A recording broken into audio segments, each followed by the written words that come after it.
with that, we'll turn it over to Ricky now. And we'll start the picture frame discussion here. Okay, I'm not totally sure how I'm going to go about this. Let's do the best we can. What I'm making is, and this would be a reason why you would want to make your own frame at some time, is we want to make a shadow box for some t-shirts.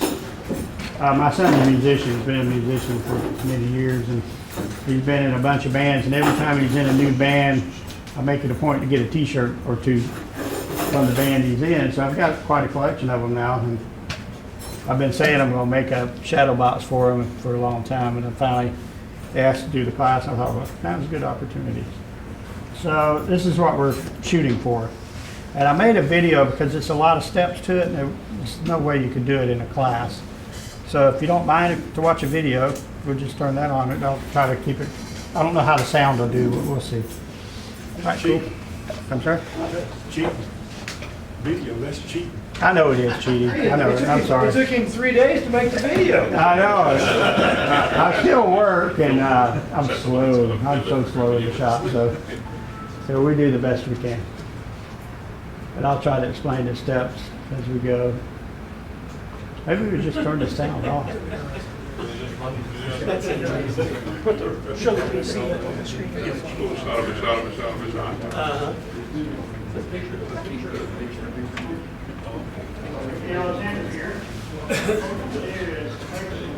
Shadow box type thing. Oh, I hear me. Sounds great.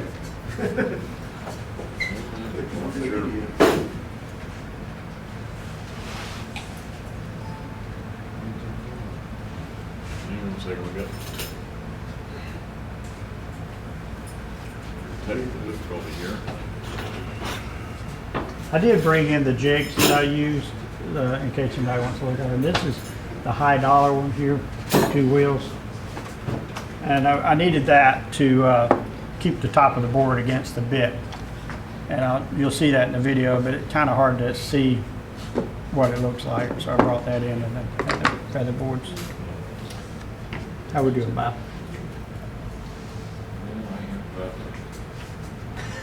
It worked perfectly a minute ago. Of course. And while we're waiting on that, this is the frame that I used.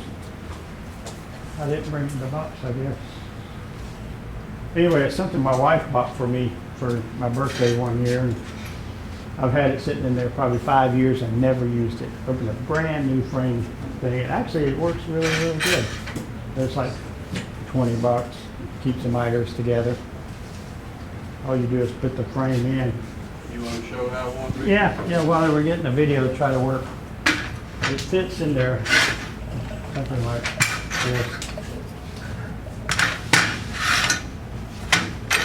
Get it adjusted out. These pieces here twist and come out. And then slip, they got several different options for slots, and there's enough adjustments for each slot to be the full width. And then you just pull this out. Takes a minute or two to get it straight up, like that. And then this, kind of want to get it squared if you can. Just trying to put it together and tighten that up. It'll kind of square itself.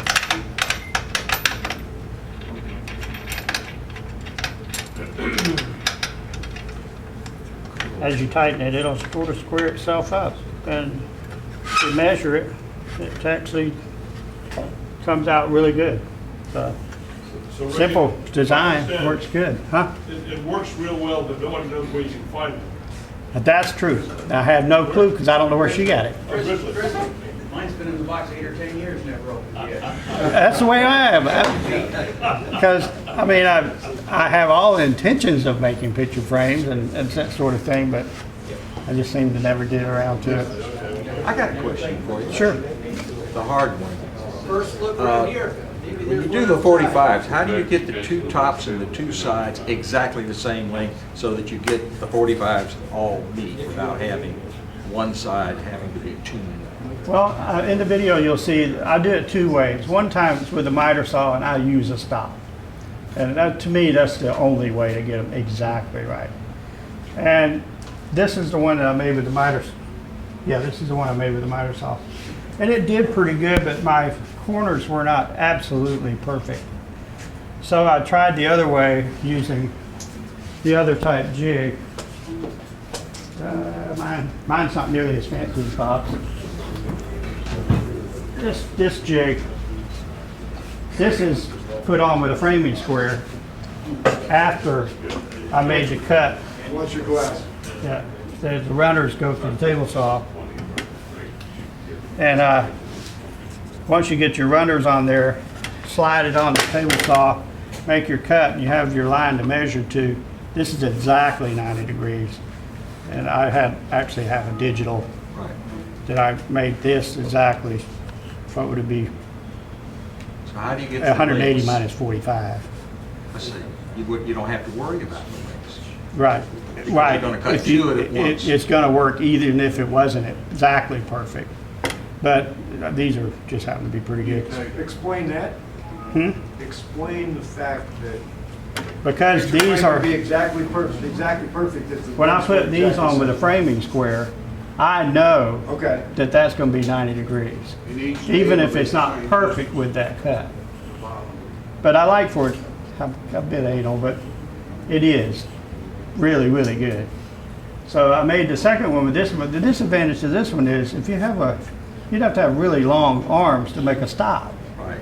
And I don't have that much room in my shop. Right there is my joiner. So I don't have that much room to slide. So you have to actually measure and cut with that. Okay. Now I Not see. quite as accurate. Do you clamp them in?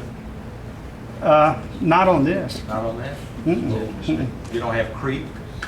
No, not with this. You just Now I could hold put it in sandpaper and maybe hold it, but I really don't have trouble with that. Where I have trouble is with the miter saw. My miter saw is right on the end of my radial arm saw. And it's not, especially when you have a highly profiled piece of wood like that, where as you go in down, it wants to slide out. Yeah. It's not flat's the problem. It's cutting 45 perfect, because I got that adjusted real well. It's holding that board down good enough. I probably should have clamped it down. And how do you handle the problem if you've got a slightly low, in other words, it's not flat? Yeah, well, the first part of this video, you'll see I go to quite a bit of effort to get flat stock. Okay. 4 square, you have got to have perfect wood. But anyway, let's start with the video. Let's see, I'll show you the first steps. I'll try to keep each step fairly short so you don't listen to a whole lot of saw work. I don't start it, Jim. Bye. Oh, there you go. Okay. Make some shadow box type things using picture frames and kind of box on the backside to show off some shirts that my son's earned over the years, playing in different bands. He's been a musician for several years, probably 20 years or 15 years, I guess. Oh, sorry. Anyway, he's been in several bands, and I wanted to frame up some of the shirts he's had over the years since I've collected them up for years. And what I'm doing here is I'm just sort of folding it up, get an idea of the size that we're going to need for the frame. Doesn't have to be perfect right now. Just trying to get an idea of what size frame we want to use. We're going to get pretty close. Take a tape measure. Looks like 19 by about 15 would be our size. First of all, just go ahead and make the frame. We need it 19 and 15. And the first thing we need to do is figure out how big our stock needs to be, or how wide our stock needs to be. What we're going to be using today is a crown molded bit that I've had quite a while. It's something I haven't ever used, but it looks like it would make a nice picture frame. It's got a good bit of profile to it. Can you see that? Out by woodcraft. So we'll give it a try. First thing I want to do is put it in the router. First thing is plug it. Fix it into this. Tighten her up.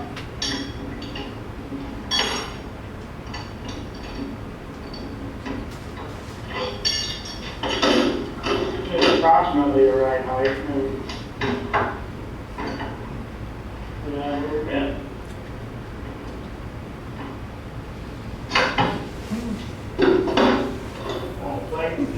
That's it. Tighten it up. Get our height adjusted to the, so we use the full height of the bed.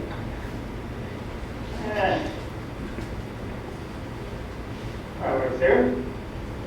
We'll tighten it down, keep it from moving. We're going to take a tape measure. Got one over here. We're looking at, we're going to call it 2 3/8 height. So that's what we need to make our stock.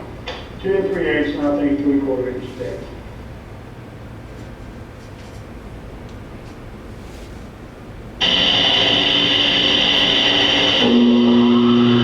Brave game.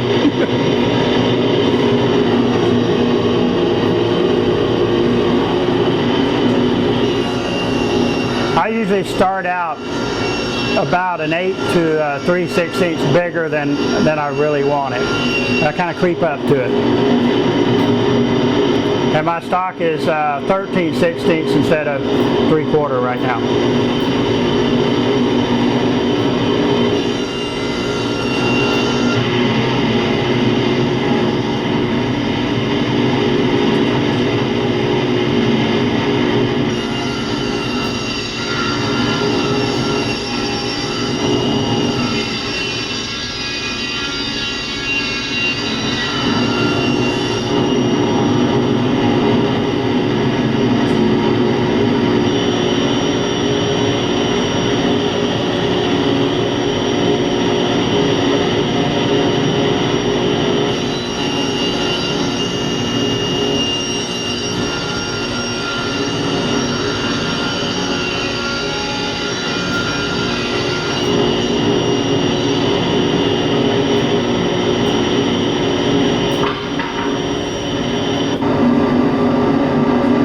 Take that.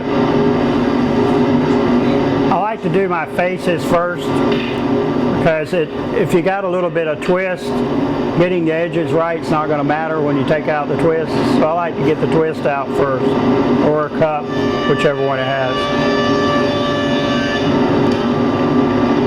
That joiner has Helix on it. It's a nice addition. Makes a big difference. Face planing or face joining is really a lot better.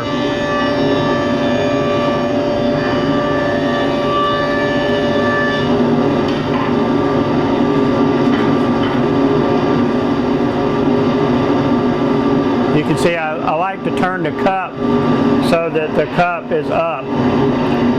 When I'm sorry. I like to turn the cup so that it's upward, so I get the edges on the joiner. Otherwise, you'll rock your board if you don't do it that way. And then after that, go to the planer.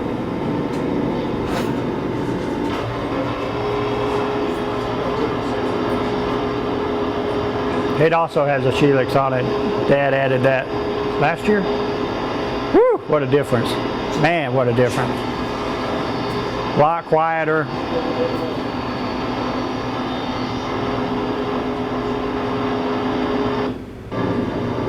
Back to the edges.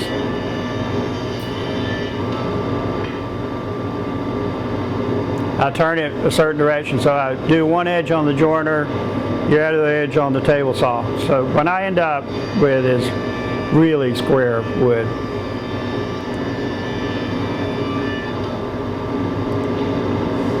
Is this stock from your dad's drying piles? What's that? Is this stock from your... Oh, absolutely. That's the only thing I use. All right. I'm too poor for wood. But it works better too because you get it thicker. You start from thicker stock. Lots easier to work with. It's all air dried, this is.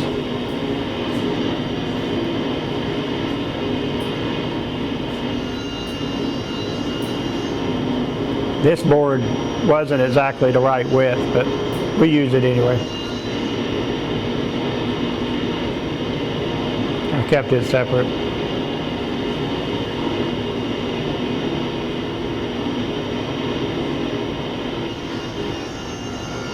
You see that final cut? My table saw that fence is not perfectly flat, so I get a burn on the outside part. So I try to get to that cut so that it's taken just a little bit off the edge. I don't get any burning.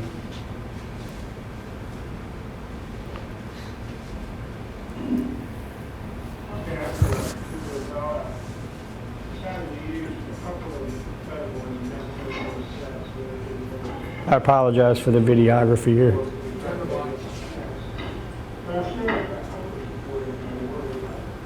What I came up with, I bought this actually a couple of years ago, and I've used it several times for different things.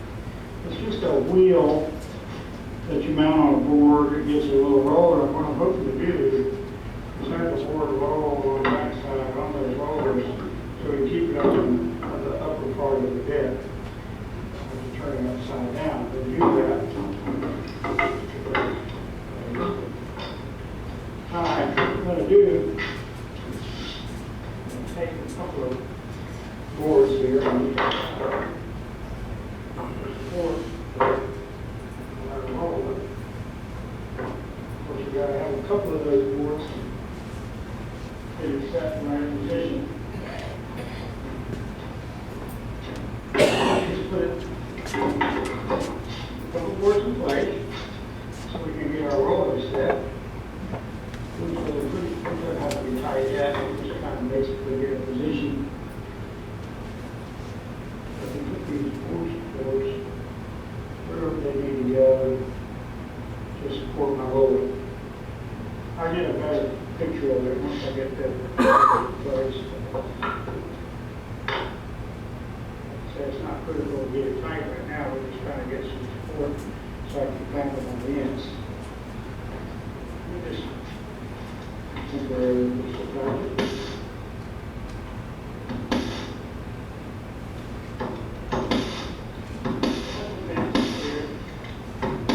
Practical support.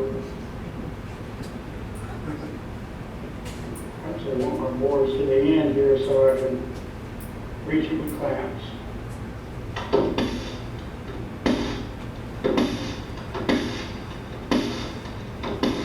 You can tell I like playing with the paint. We call that slight overkill. I always say if something's good, more's better. Absolutely. I got lots of nails. Yeah. I'm just clamping the end there of the little jig. Okay, as you can see our little setup here. Feather boards on the bottom. Wheels are straddling the bit so that we have pressure up against the bit when our board comes through. You see they're just proud of my little support board on the top. Hopefully they'll slide through there cleanly. I'm sure I'll have to have a board to push it through. I won't have any way to force it through other than a board pushing behind it. But I've got extra room. This should be fine. But it makes a lot of noise. Alright, so we're all set. Of course, we're going to make several light passes to such a large bit and taking deep cuts. So we'll take several passes. Let's see how it goes.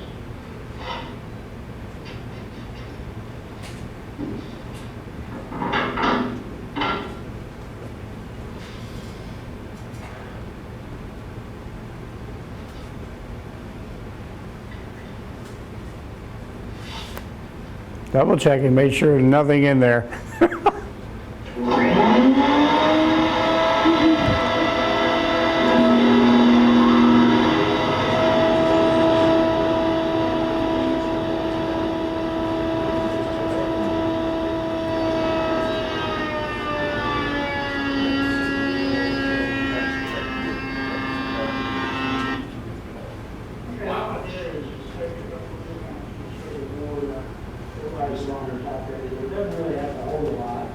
It just slides along through the board from riding up, so let go of it.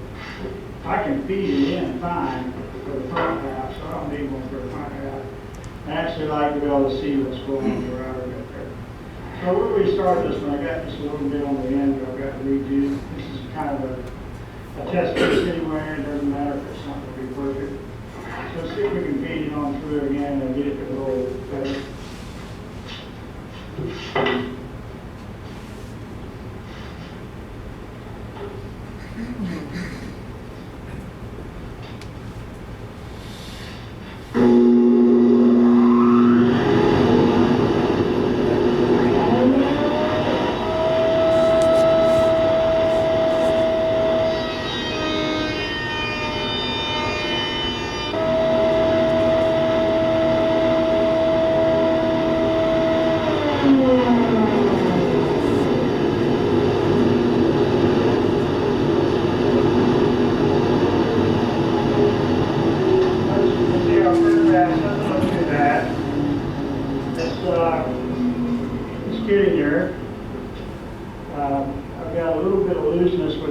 Piece again, we have to adjust that, but other than that, looks like our plan's going to work.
Slightly backward, really only about a 16th of an inch here.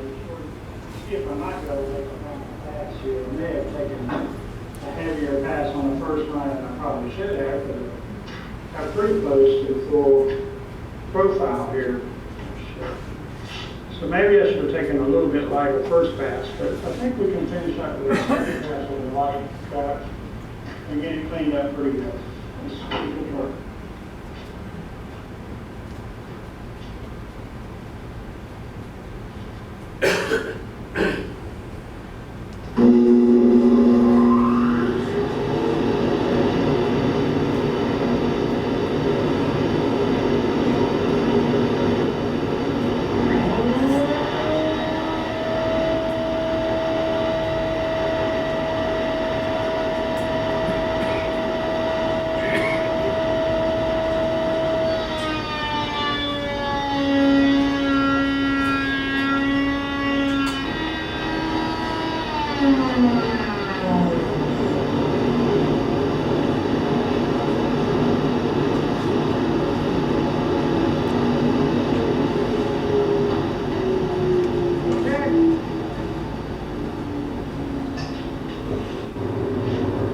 That roar is my air conditioner, sorry. Tonight, or last night, and we got one little section on there that I don't really like the appearance of this, so I just want to round that over, so I've got a quarter inch round over there.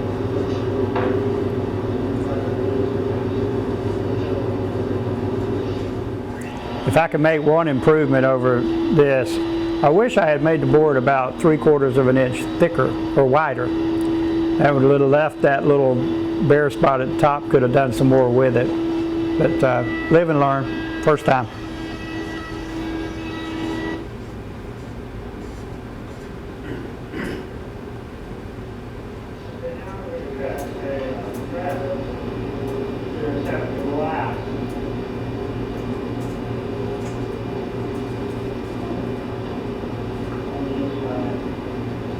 Cutting this rabbit here They last for the frame, they last for the frame.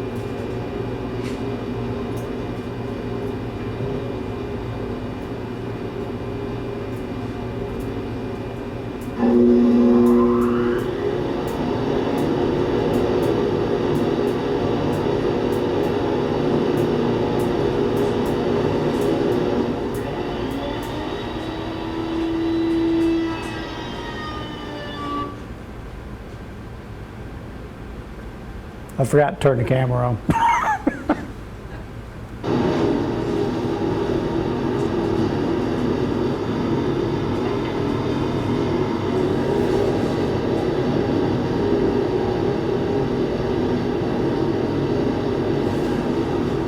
That's the stop I was talking about earlier. I'll use that stop for both the radial arm and the miter.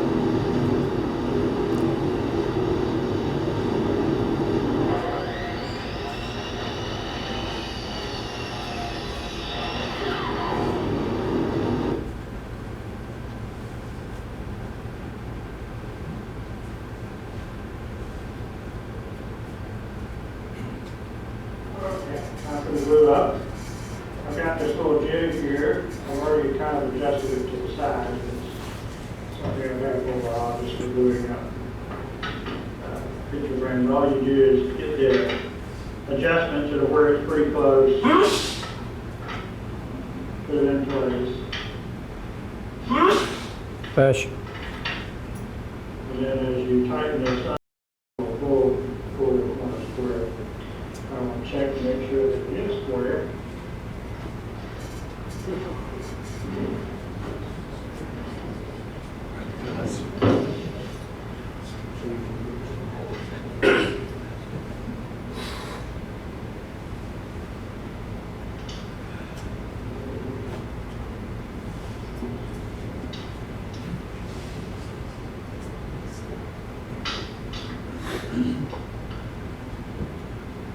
Very good.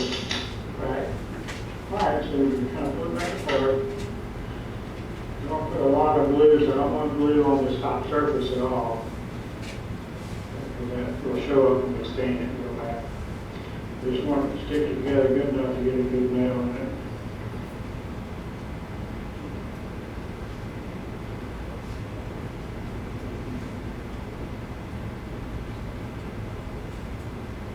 I cut out where I had to beat the glue bottle to death trying to get the glue to come out.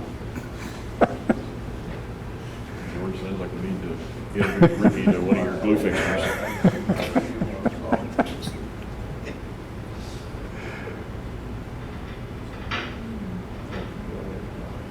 Pull it tight.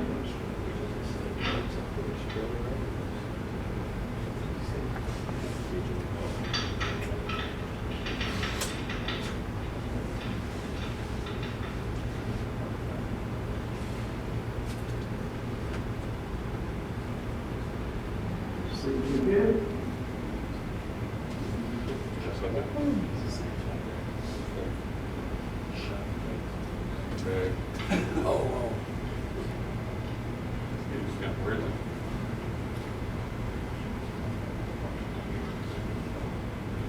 We'll put a couple of clamps on there. Just to make it a little bit clearer.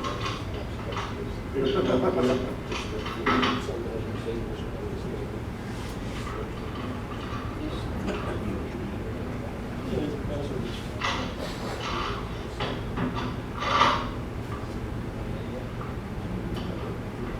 I don't use the framing gun to nail it together. Is that just to get additional pressure Yeah, on there after you've squared it? yeah. I don't know that it needed it, but I got the clamp. For about 30 minutes or so. The framing gun was on top of my finish gun. You really didn't need the clamps, buddy. Don't really, I don't think so. Alright, okay, we've got our first picture frame together, and I noticed that our fits on the miters are not perfect. They're very, very close. I can take a little bit of Elmer's glue and some sandpaper and fill it in, and it'll take the height of it pretty well. But I do have another way to cut the miters. I just want to show you just how close it is. But we'll see if we can do a little bit better job of using a second technique to cut those miters. Or I can use a jig I made years ago, it's been used for a good while. It's just for cutting 90 degrees this way, and it's 45 to the table saw line there exactly. It's measured real carefully. I take the back side and I wax it up real good with some Johnson's Face Wax. Makes the slide much better. Wax the runners real good, the back side of this, and the top of my table saw. Hopefully we can use this little jig and cut it a little tighter. If I got plenty of wood, we'll just try another run.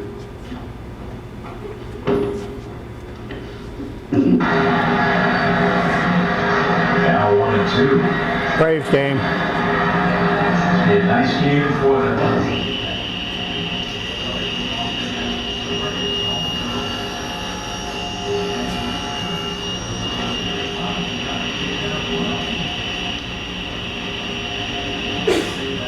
This is a disadvantage. You got to measure it. I don't have a way to put a stop on it.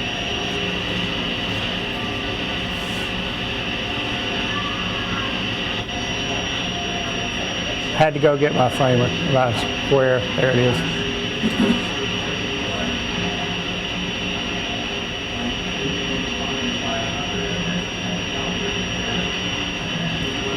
And even though it's on the inside, I can line that up with that kerf on that frame there, and it cuts exactly right there.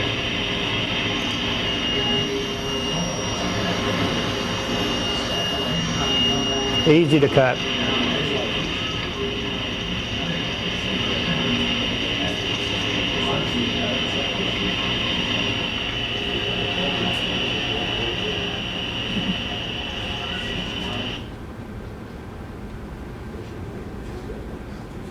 Mark your quarters. After I live up on the second one, the miters do look much, much tighter. They're a lot flatter miter, I think, is probably the other one is. So, but it's got a little more chip out on the little profiles there on the table saw blade. Might should have used a much finer blade. Anyway, that's all I'm fine. Anyway, looks a lot better.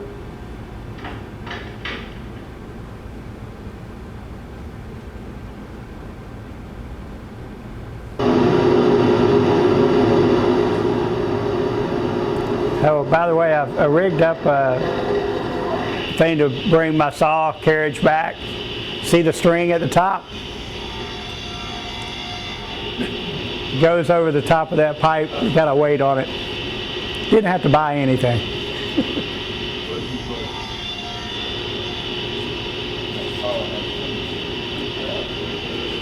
It wants to slide back out. It was an angle backwards.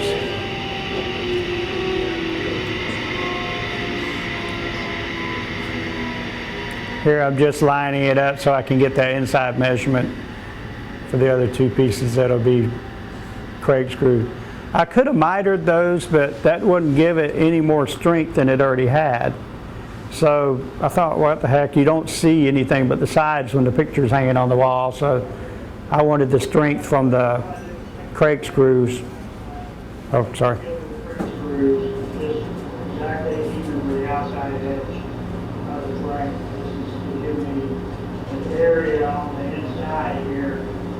Put a t-shirt stand and just put a back on it. Push it back down and put nails into the side. And that should hold it up. No need for straight Mandego on the back side of your whole board. I really want to be able to press down on the t-shirt to keep them even flat. We got a glue up here on the second frame here, and I wanted to show you the results of what we did before we get the finish on there. This is what we're looking for. Cameraman. There we go. And this is what our final product's going to look like.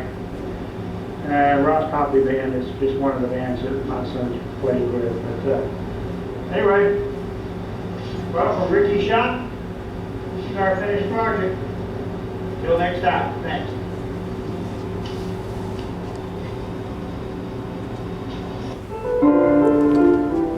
What did you use a Craig screws for?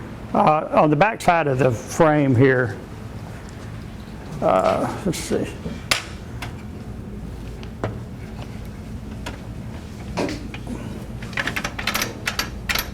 Do I still need to hold that? Probably so. Okay, got it. Okay, I did the frame butt joining right here. Oh, I got you. And then I turned the Craig screws over. So you won't see them, you know. But I don't understand why you did it in two-piece, why didn't you glue it up and run it all together?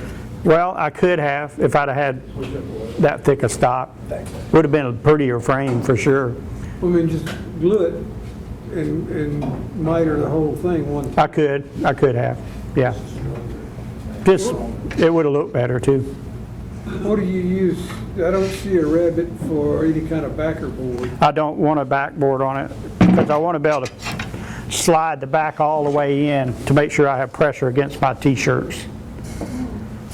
So I don't want to, as it turned out, I probably could have done it like this and made a miter on the back for that depth and nailed it or whatever, but this works fine.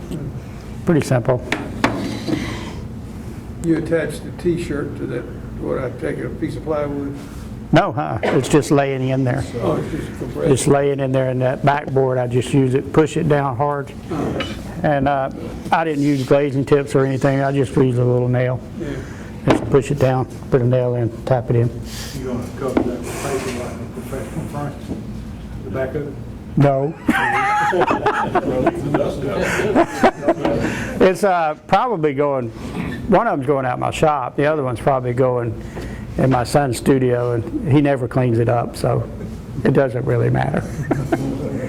I'm sorry. On the t-shirts, did you cut the t-shirts or lay flat, or do you have it? No, they're full t-shirts. I just took the frame and laid it over like that, laid the t-shirts in there, kind of flattened them out the best I could, and then kind of folded it. Yeah. And then got it in there. It worked pretty good. It kind of flattened out pretty good. Yeah, it's not bad. Any other questions? Good job. Oh, thanks. Appreciate it. All right, thanks. Get out of the way here. I tell you, after this, I ain't got nothing to show you. Okay? Step downhill, way down here. Well, I'm Jerry Richardson. I'm very new to woodworking. I've been here almost 3 years now with the club trying to learn different things. I've learned another lesson. When somebody's talking about suggesting things, keep your mouth shut. Bob is talking in a conversation, would anybody make picture frames? Oh yeah, I do. Bingo, guess what? You got nominated.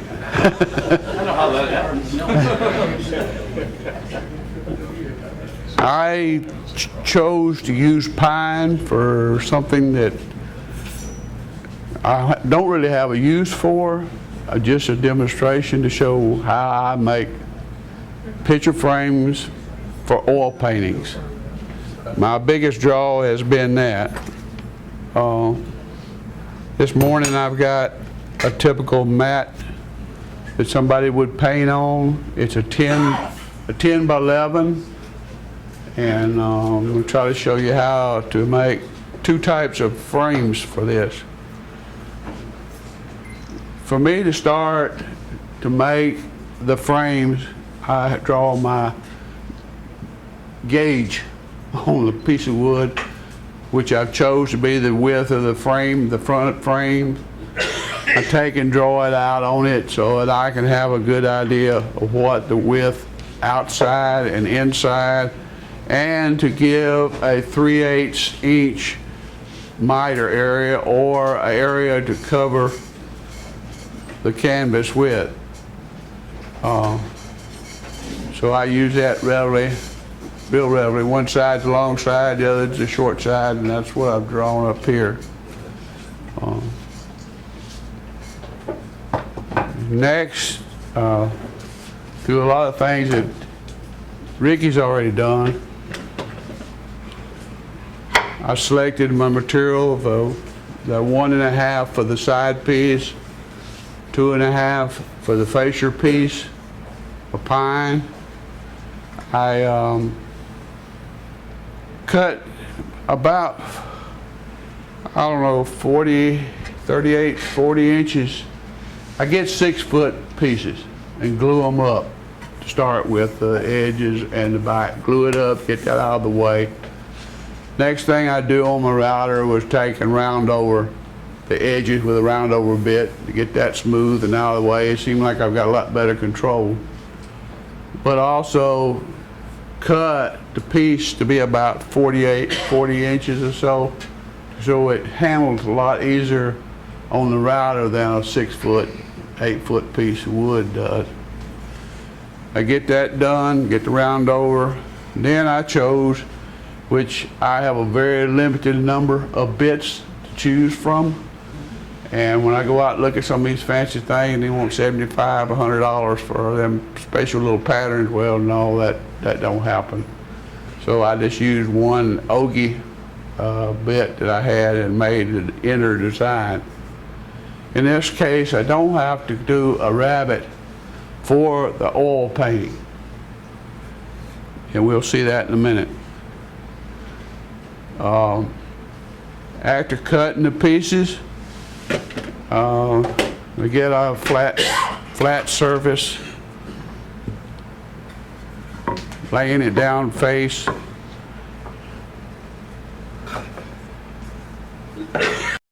The end pieces.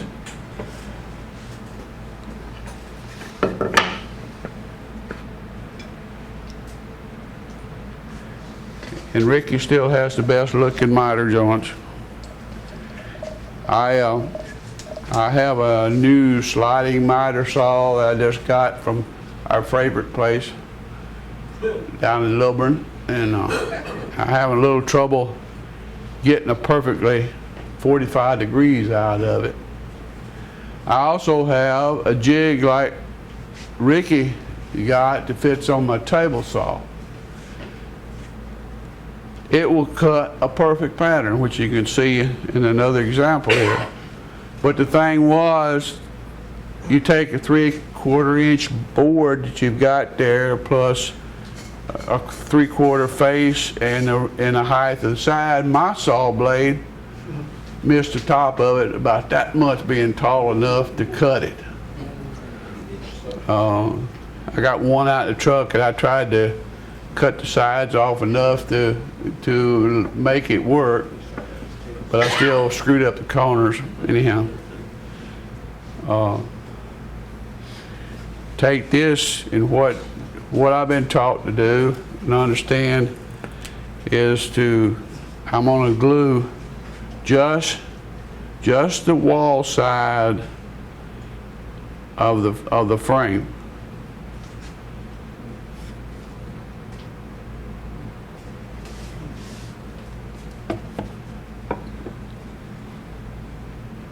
Fit that together, line it up, and if I had my gun ready, I'd be ready to do my thing here.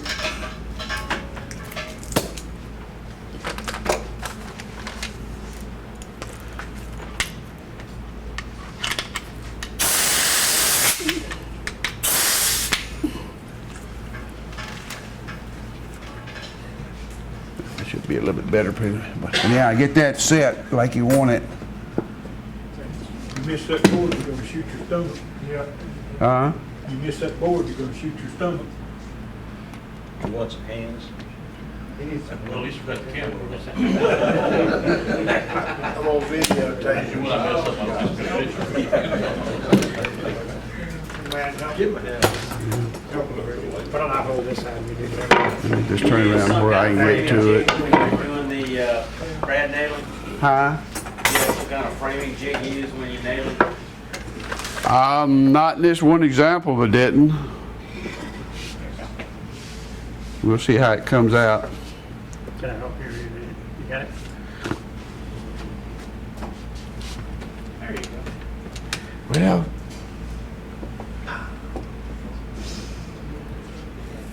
you know, Mike, that's where they showed to do it. I lost the corner that I glued here. I did that one.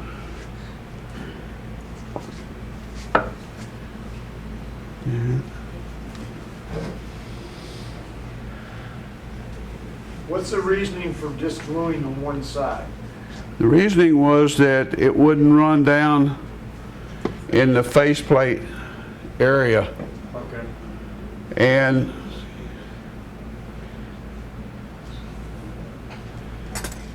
here, I don't know where y'all have seen these or not. This is what I got started with after I made a mess.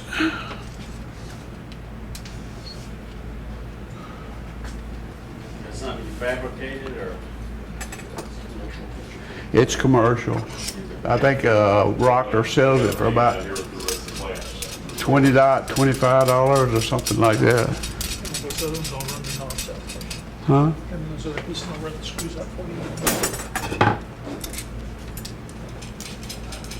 I didn't intend to use this one on this, but the other part's not working right. Yeah, I particularly like those because they're, you know, fairly easy to set up, and they will, you can really apply some pressure with them. Thank you, man.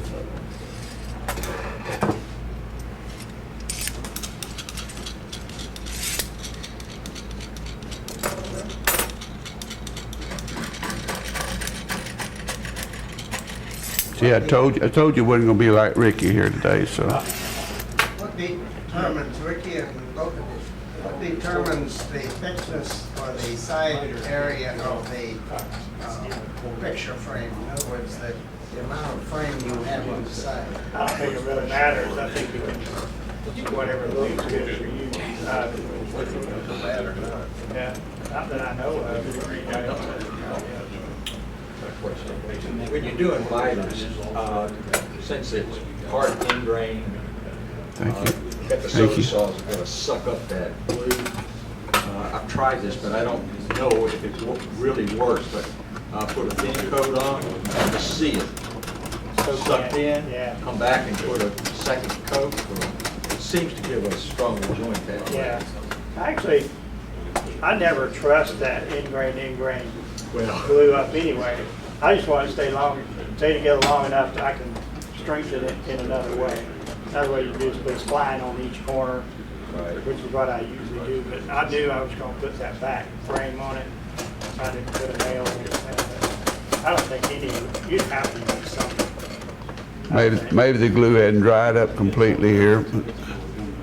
Have you ever tried taking an aerosol lacquer like Def and just giving it a So to clear it out, then it seals it out. so it seals just the top few grains of the wood, and then if you get glue run out, you don't have to worry. Normally I wipe off any huge excess, but sir? You did that on the face. I do it on the face, not the joint. Yeah. Seems to work quite well for me. Yeah, I tried it. You have to worry about your staining, though, make sure you get all that. No, because when you come back and your finishing process, you're going to 150, 220 Yeah, really take that right wipe off. it right off. Yeah.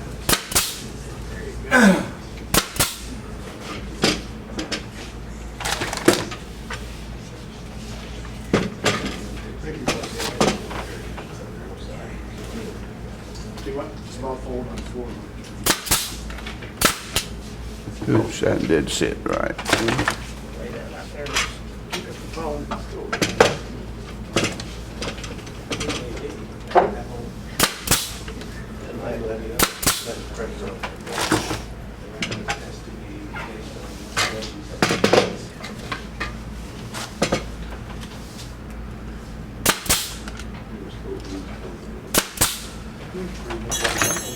This is how a lot of the commercial outfits do it, isn't it?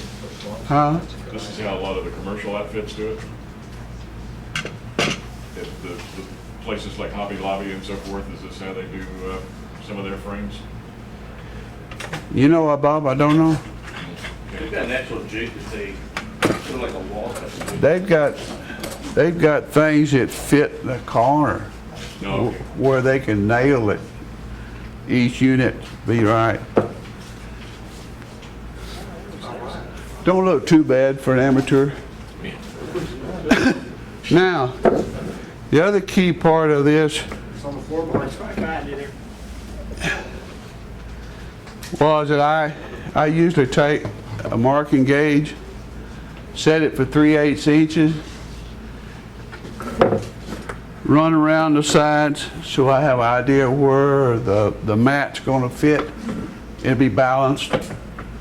In this case, the other day I was trying to get my miter saw lined up, and I with a stop block, cut these blocks, trying to see if I could get exact square frame from it.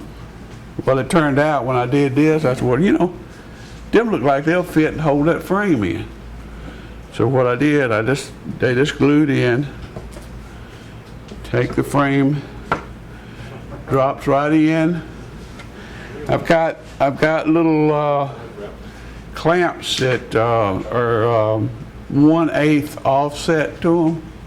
Single screw, put the flat part on the frame and screw it into each one of these things. And also I've learned that if you mount the mounting hardware inside about 1/4 of the way down and keep the wire fairly tight, that when you put it up, it's going to fit against the wall flat. And that was one of the reasons for this design of frame. Yes, sir. What do you call the canvas stretched on the frame? Stretchers. Stretchers. Is that the way you always Yeah. frame? Okay. Oil. No, you can frame differently. That's his method of framing. Do what? He's talking about different styles of frames. Oh, yeah. Well, I spent a lot of time in Hobby Lobby looking around at theirs, trying to determine what was the standard rabbit. And majority of theirs is 3/8 inch. I found a few that were 1/2 inch for some of the larger frames width. Okay. Let's see if this other one goes any better this time.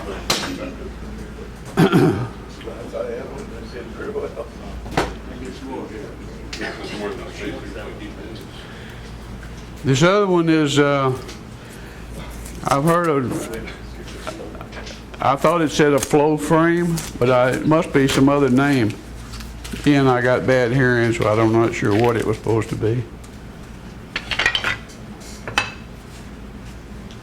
And again, I just bought the same pine wood and done my thing with it. Save them for the stupid work like that. There you go. I think of George all the time, these little pieces and stuff. I collect a bag every once in a while and bring it to him. What here is, I don't know if you're going to be able to see it from here or not, but Camera's got it perfectly. okay, is a upright frame.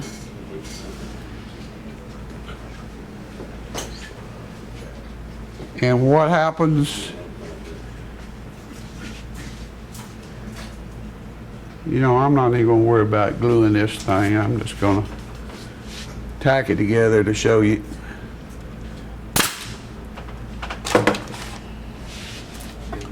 Because they're going to just go in the scrap bin when I go home anyhow.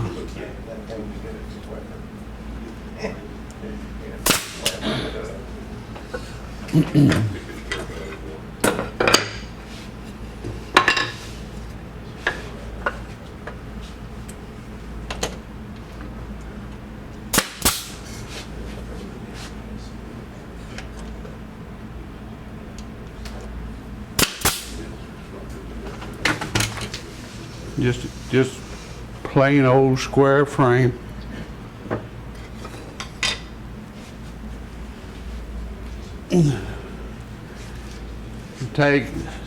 I take the mat, put it down in there. Can you see it?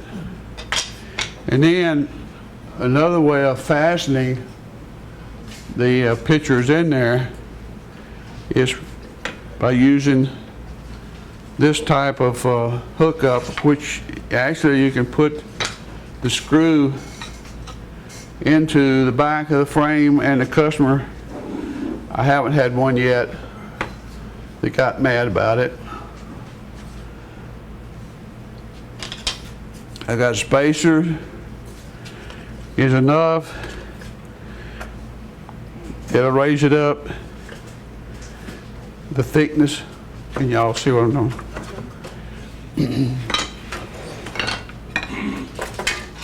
Now, what's that, what are those woodchops floating around inside that canvas?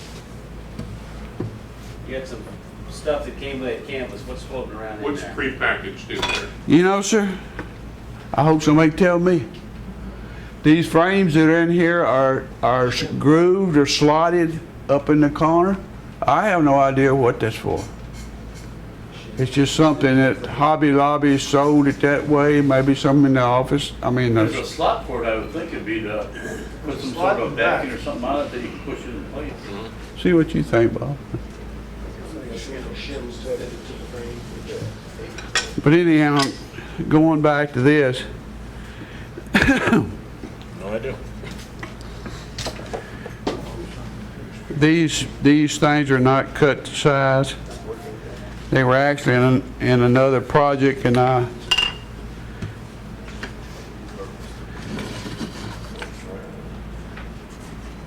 take and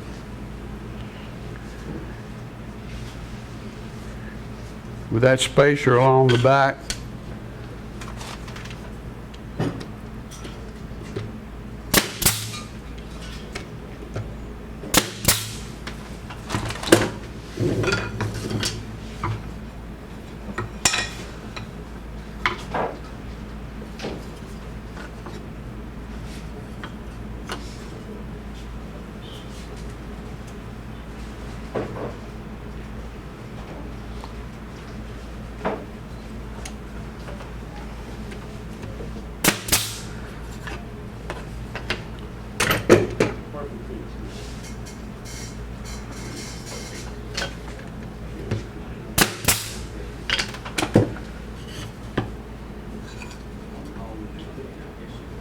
Is that spacer giving you the offset?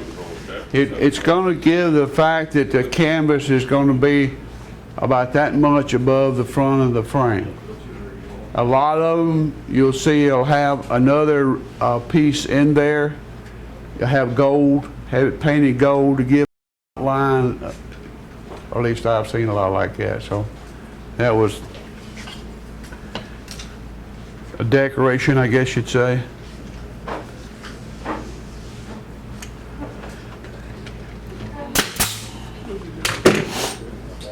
I'm hoping these nails are long enough. Didn't have time to go by Lowe's and pay my daily visit to them and get any longer brads.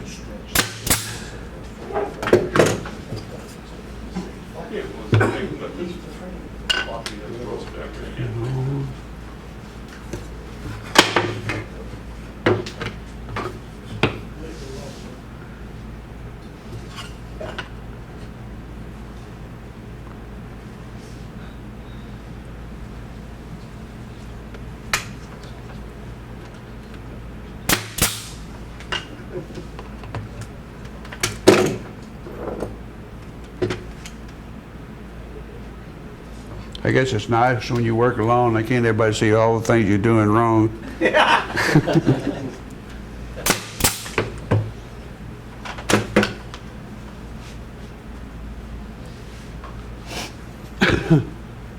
Who wants to do that? And see how the picture will be raised just a slightly bit, a lot like that. They don't want any of their picture covered up.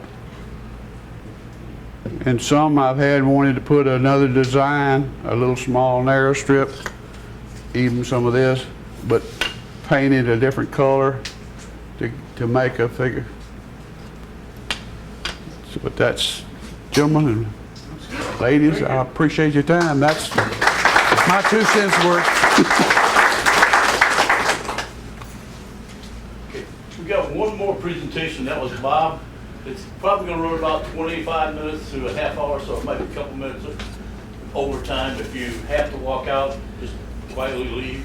Everybody gets up, it's gonna get whooped. Something like that. Okay, what I was going to do is show you a little bit of a different variation off of of the picture frames that we've seen so far that are multi-part. And we'll show you. Hang your gavel. Alrighty, let's see here. Let me see if I can crank a little sound here to help.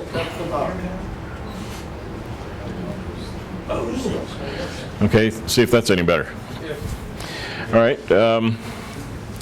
this is a little variation off the theme. The other frames that you saw were multiple parts, at least 4, sometimes 8, or however many pieces Ricky had in his.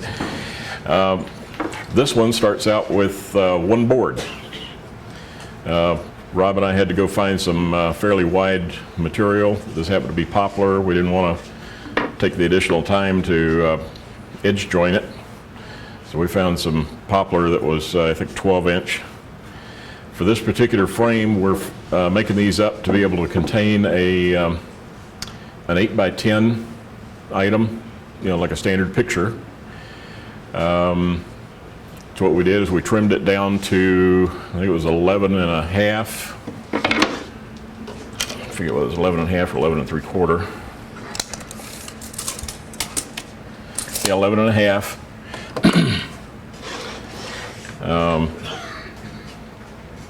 But I think it was 10 and a half, which yields by the time you're done with the rabbit on the back and an edge frame here, you wind up with a 2-inch face all the way around. It was just a dimension that I happened to choose from having seen a picture of this thing. I didn't use any of their dimensions.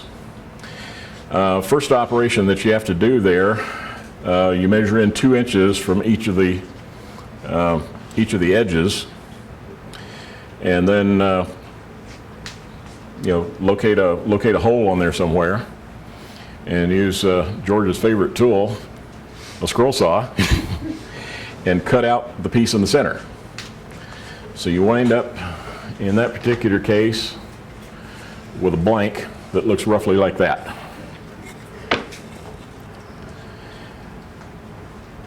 So you've then got a 7.5 by 9.5 opening in there, which allows for a border around your picture. Okay, then what you have to do in order to make a rabbit to inset in here, you got a little bit of a disadvantage because with this thing being one piece, it's kind of hard to get a square in the corner. So what I wound up doing was using a rabbeting bit and a router being one of my near favorite tools. So what I did is I mounted that bit in there, set the height on the thing to the height for the desired rabbit. In this particular case, it was 1/2 inch for one of the frames, and on this more complicated frame, it had to be 1/4 inch because you remove so much material from the face. That leaves a radius at each corner, and you have no choice but to go in there with a chisel and chisel out the excess. Hopefully what you'll wind up doing when you go to chisel out that excess is you got the thing securely mounted and observing all the appropriate safety practices so you don't wind up puncturing your finger like I did with a chisel slip. Okay. Any questions so far? Yes, sir. I would have a challenge to cut a straight line like that on a scroll saw. Did you do a rough cut? Everybody does. Well, no, that's one of the things that I pride myself on. I can follow a straight line. I've had a lot of practice with following pattern lines and so forth on marquetry. You just have to anticipate what the next move is going to be. But I used a number 5 blade and just proceeded to cut a straight line, semi-straight line. If you look at it real close, it's, there's going to be a couple little crooks in it, but you can fix that either with sandpaper or a file. You could actually get it close and use a straight cut router bit you know, put it against the frame door and clean it up if you need to.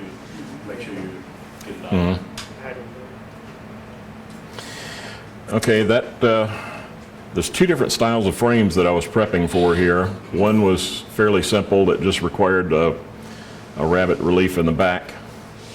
This other one here that is the pyramids that I was going to demonstrate part of at least is a little more complicated in the fact that you've got to go in and rabbet the face as well on the front and on the side to create reliefs when you then go in there and do all of these additional cuts on here for the face of this. What kind of bit do you use, This is a V-groove bit, 1/2 inch diameter, 1/4 inch height. And then, you know, it's then about at this point in time when the engineer comes out in me, you know, former machining background and so forth, all the appropriate machining gauges come out. So you then have to set the height of the router bit so that it winds up removing all of this excess material from around this rabbet that you created on the face of the box, or on the face of the frame here. So what I do is I know precisely what that height is there from the face to the bottom of the rabbet. I set the V-groove bit to match that. Then the next step that you have to perform is with in order to achieve this, you now have to set your spacing from the fence to the bit. Now, one of the measurements that I've come up with and the technique that I use that keeps me straight is when I go to set the fence depth there, I will crank the bit up so that the cutter face of the bit is fully exposed above the table. So I've got a good reference there. I will then measure from that face, that edge right there, back to the face of the fence. In this particular case, it needs to be 7 inches. And that's like 7.00 and a couple more zeros for Ken's benefit there. So armed with that, that will put you absolutely dead center in line for making this first cut. Now, let me make sure I got the right frame here, which would be this one.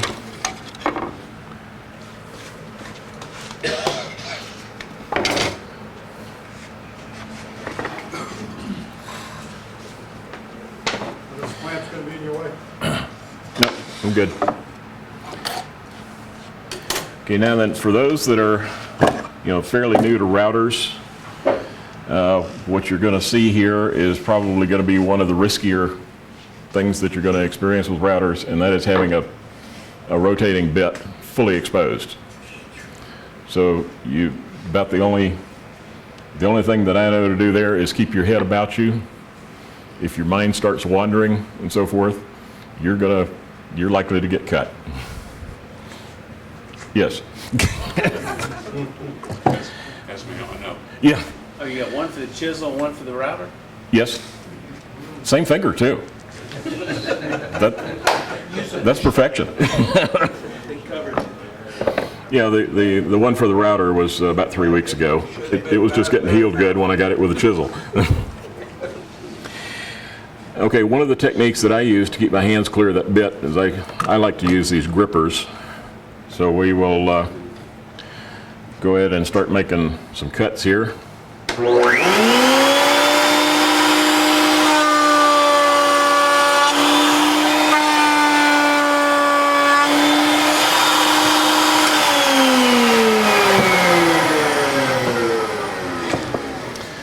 What you wind up with that first cut there is you're cutting away the face, and what I look for in this is to make sure that I don't have a trace of the tip of that router bit Under the bottom of that. into the wood, like I did with the first one on the prototype that I did.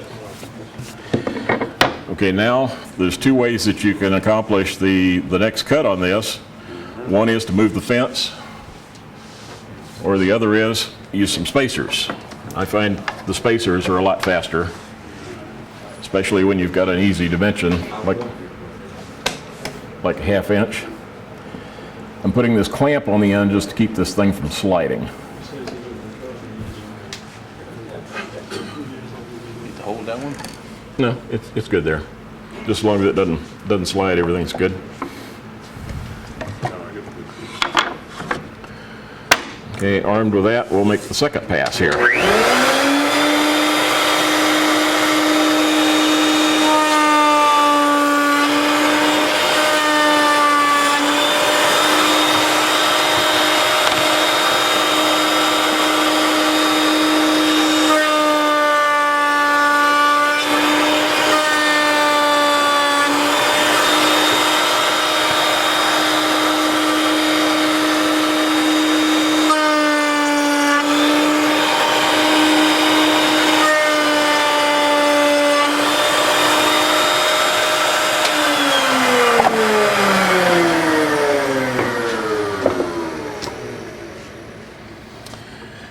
Okay, so now what you wind up with is a bunch more slots in here. Why didn't you have to run one of those without the spacer? You offset the 1 inch. Yeah, I think I forgot one pass here. Got that one. Yeah, I should have run a pass without the spacer. We'll go ahead and do that now.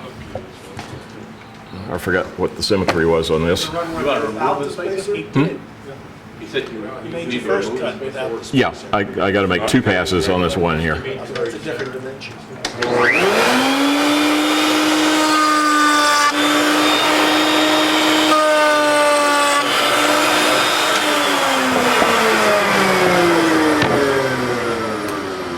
So what I wound up doing here was I should have made a pass without this half-inch spacer. So we'll go ahead and do that on the way to doing the 1 inch.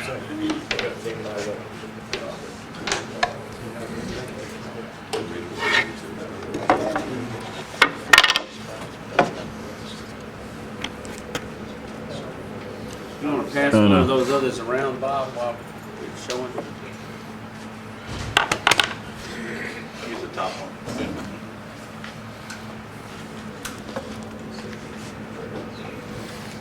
Yeah, I guess I was right the first time.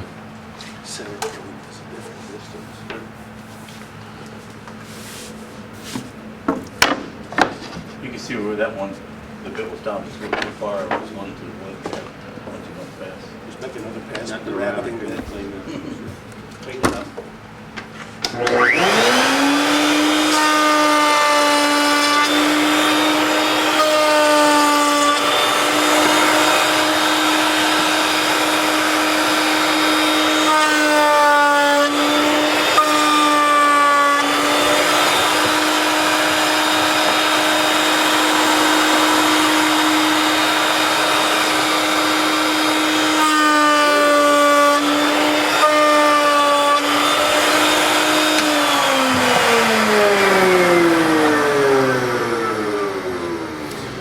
So you can begin to see how this thing develops. Bob, question. Yes, sir. Your first pass with your bit is across the center line of each dimension of the frame, is that? Yes. Yep. Bob, how do you know you're not going to end up having a half a pyramid on one side or something like that? How do you know it's going to be? You will wind up at the very edge with a half. You'll see it when it gets passed around there. Engineer. But there'll be a half on either end, Yep. so it really doesn't matter. It's Right. symmetrical. Right. Yep. Oh, okay, okay. You know, Bob, you could stop, like as Steve was saying back there, you could stop right there. That's Yeah, you can stop at any point along here when you get the design that you want. Matter of fact, in in the interest of time, we may want to do that. Bob, what are the incremental increases on these? Half inch. Half inch, okay. Mm-hmm. But they're whatever you want them to be. Yeah. Yeah. But what I did, since I was a little unsure as to what the thing was going to look like, because all I was dealing with was a picture and measurements of some router bits, I spent a fair amount of time on SketchUp, laying the thing out. Far down on the To figure out, roughly what it was going to look like. So I was pleased with the end result there. So anyway, that'll give you an idea of what you could do with that. The next one that I was going to show you, where it wound up. Oh, it's this one over here with a similar concept with the V group. I mean the core box bit, real small core box bit, which is 1/4 inch. So let me show you a bit about what's involved in the setup on that.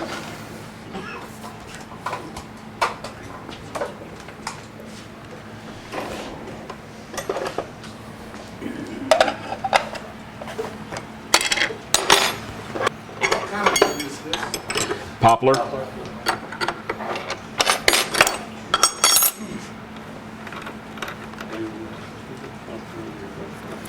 Okay, one of the other things that I would caution those people that are new to router bits, you may have the presence of mind to keep your hands away from the spinning router bit, but you do have to change these bits. And I'm here to tell you that these things are god-awful sharp. And they also will... Same finger? No.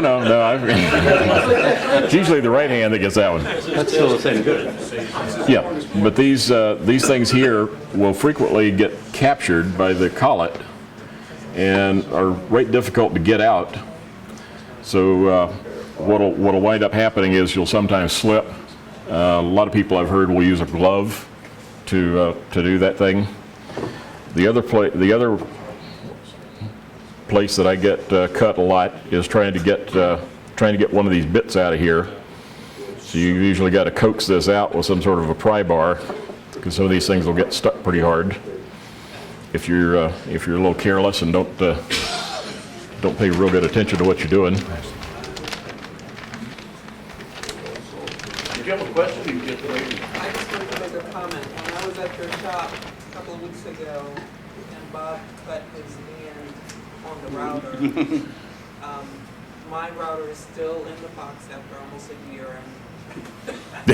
I was And that didn't convince you it was okay to do. Bob cut himself. I was like, if he cuts himself, what he is doing. Get a lot of Band-Aids.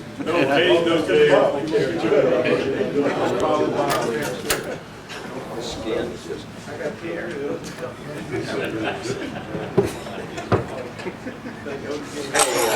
Bob? Yes, sir? One thing I've always wondered about is how much to tighten that collet. And I think I have a tendency to put a little too much muscle into it. Got any thoughts? I don't. Because you don't look like you really took a lot. No, I don't put a whole lot into it. Some routers go better than others. Sir? Some routers go better than others. Yep. Too much is better than that bit come flying out. We did watch one come out one day while we were playing. Oh, That was exciting. All of a sudden, Well, it was- It came all the way out, it came up right by the top, and I'm sitting there looking at that, Bob was coming out. It was getting ready to launch, and we decided to turn it off. Be glad it was in a router table, not. Oh, yeah. Yep. Yeah, You wouldn't have known. very simple. Okay, one of my favorite tools for working with a router is one of these depth adjusters.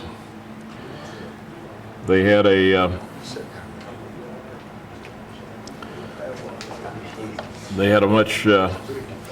much more complicated bridge sort that they use in machining, which is one of these that clamps down, but I find these a lot faster and just as accurate.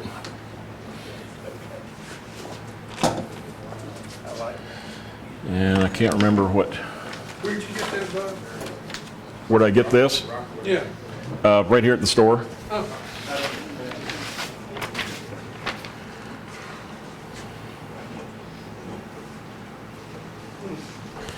Okay, I had to refresh my memory as to what height I adjusted this to.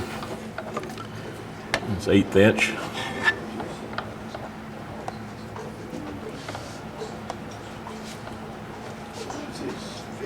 Is that a digital readout? Yes, sir.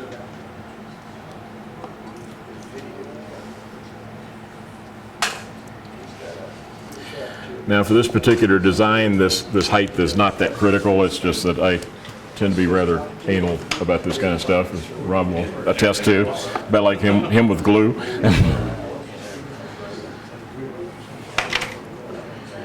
Okay, now then, we need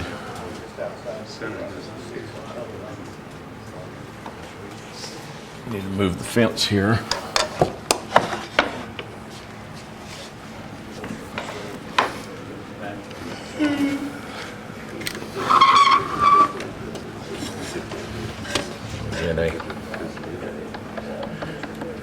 No, you already got your other. Yeah, I failed to have this thing up here. Okay, what I'm doing here is adjusting this thing so that the cutter edge is facing toward me so that I can get this dimension off the back of the fence here.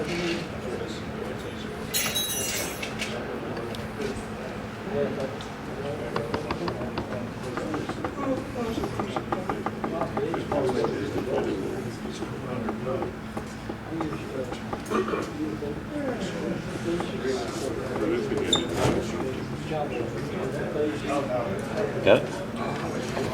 Yeah, bring that this way.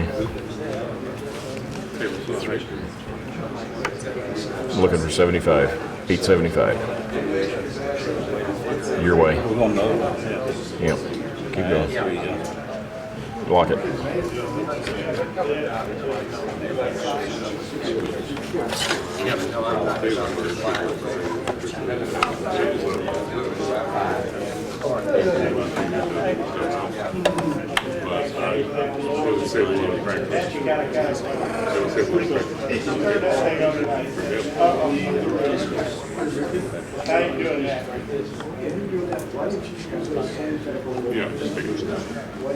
Nope, we'll get it.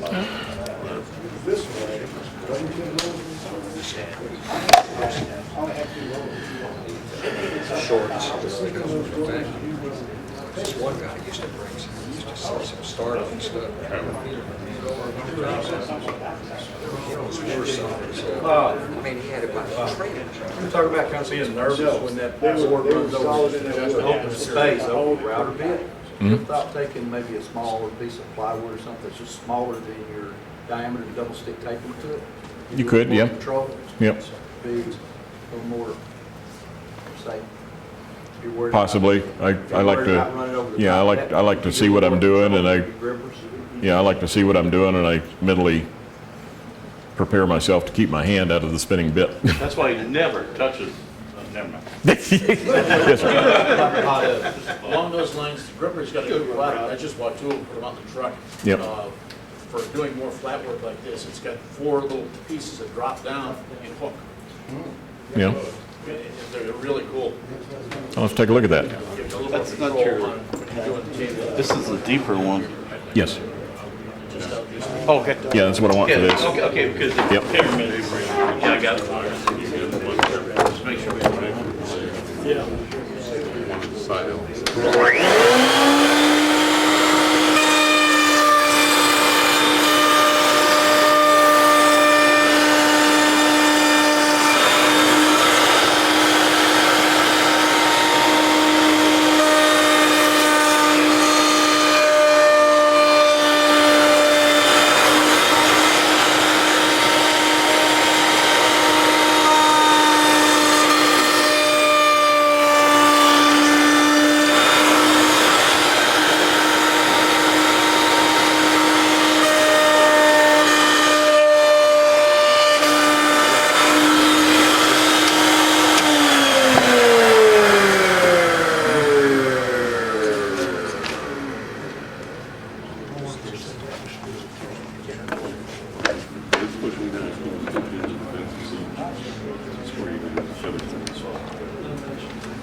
Piece of trash was in there.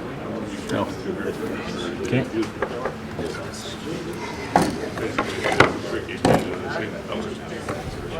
You can make a push thing like you just drew for 50 cents and it's all you.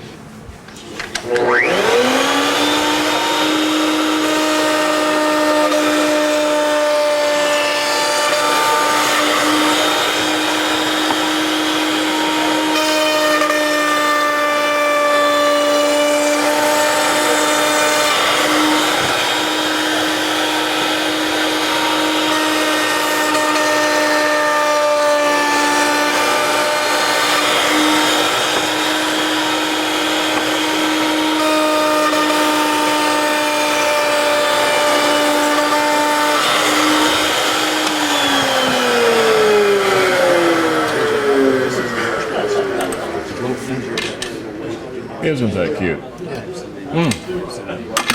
Just give me your camera so I can take a picture while you're on the next one.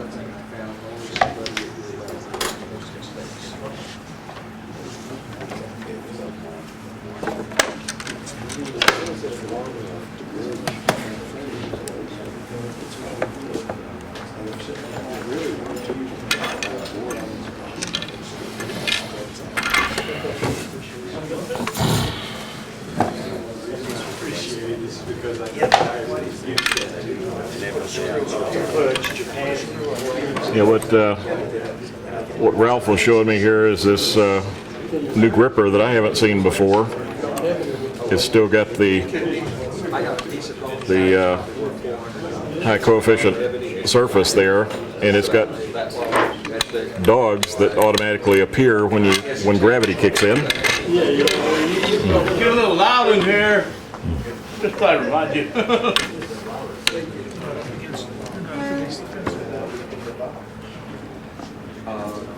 Right now? Yeah, okay.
What you wind up with in the end is a picture frame that you don't have to worry about the thing going out of square. You don't have to worry about any joints coming apart. tight fit. Yeah, definitely tight fitting miter. And no loose even for. Yeah, You could make one with mitered joints and then do that too, couldn't you? you could as well, yeah. Metals, as long as you didn't nail it, you Yeah. did that and then nailed it. Yeah. Yeah, otherwise you'd be cutting nails with a carbide bit. It, you know, kind of messes up the carbide a little bit. I like the frame without anything on it. Looks so good because all the grain goes natural. Mhm. It looks really beautiful. I never thought of that all out. Actually, the poplar we picked out, we had a lot of green, dark colors and everything, it was a great looking board, so I ended up buying 4 of them instead of just one little one. Yeah. You know what, to get this, out of one board, I got 7 blanks here, so that's fairly economical. And Rob liked the selection so much, he wound up getting 3 more. All righty, unless anybody's got any questions, that's everything I had.